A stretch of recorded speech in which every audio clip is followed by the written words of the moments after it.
Assalamualaikum warahmatullahi wabarakatuh. Perkenalkan, nama saya Jini Sadian Astina dan teman saya. Jihan Fadila Maharani. Kita dari KKN Unit 6 dan ingin mempresentasikan tentang optimalisasi peran lansia dalam pemberdayaan ekonomi keluarga dan pendekatan manajemen keuangan yang efisien.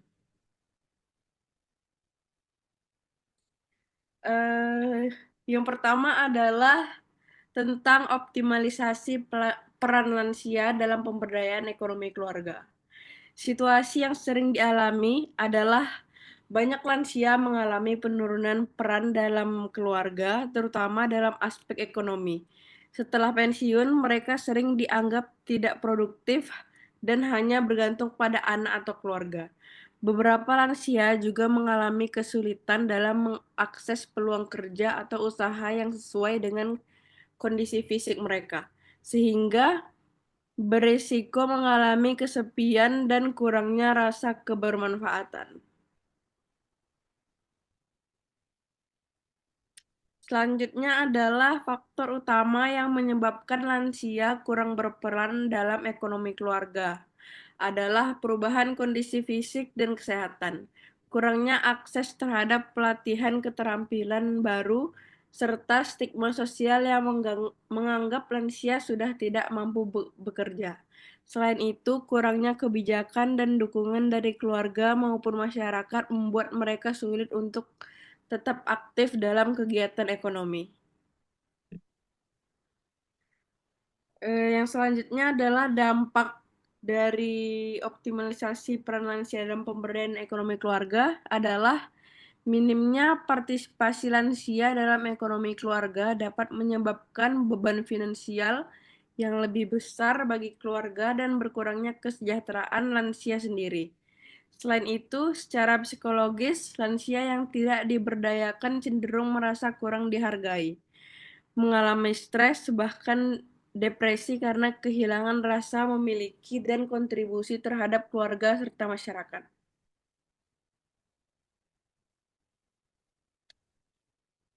Selanjutnya adalah untuk mengoptimalkan peran lansia dalam pemberdayaan ekonomi keluarga, perlu adanya program pelatihan keterampilan berbasis minat dan kemampuan mereka, seperti usaha kecil, kerajinan, atau digitalisasi usaha.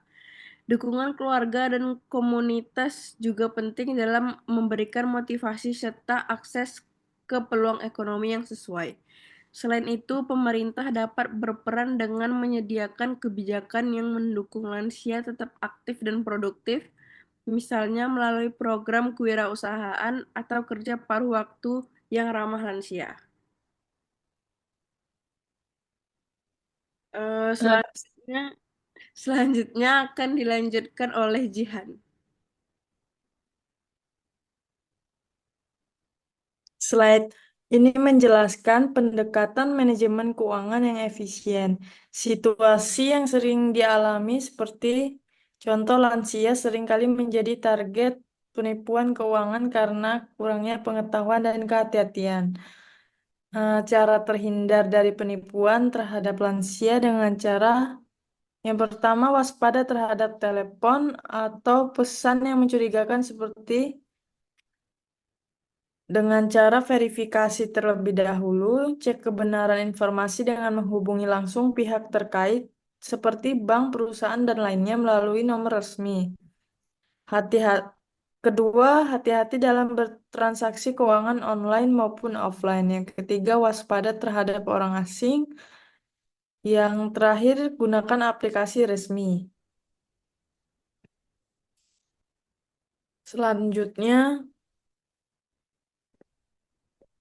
penyebab penyebabnya biasanya perubahan ekonomi seperti inflasi atau krisis ekonomi dapat mempengaruhi pendapatan dan pengeluaran lansia. Dan bisa juga lansia mungkin kesulitan mengikuti perkembangan teknologi dalam bidang keuangan seperti penggunaan aplikasi keuangan atau transaksi online. Dampak yang sering terjadi, masalah keuangan dapat menyebabkan stres, kecemasan, dan gangguan kesehatan mental pada lansia.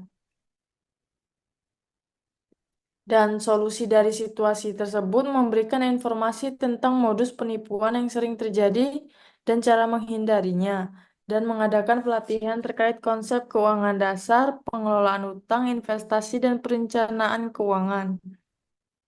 Terima kasih. Sekian dari video presentasi kita. Wassalamualaikum warahmatullahi wabarakatuh.